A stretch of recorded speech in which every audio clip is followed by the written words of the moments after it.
सेना प्रमुख ने कश्मीर में नियंत्रण रेखा पर सुरक्षा की समीक्षा की।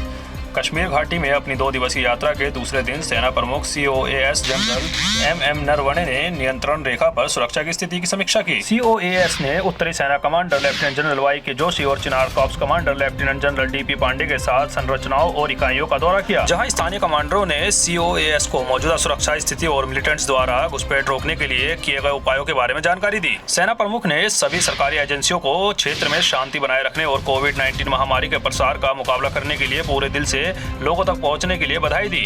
एबीपी न्यूज के लिए संवाददाता की report.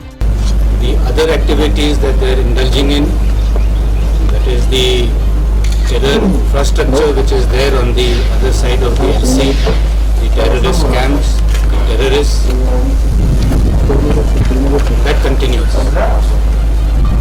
Therefore, there can be no slackening as far as we are concerned in our levels of preparedness or alertness. As far as the other question you asked regarding trust, trust is a very difficult thing to come by and it takes a very long time to develop. And there have been decades of mistrust between Pakistan and India, and obviously the situation on that score cannot change overnight. However, if the ceasefire continues, if they continue to observe the ceasefire in letter and spirit, if they stop and desist from trying to push terrorists across and foment trouble in India, then all these small steps will definitely go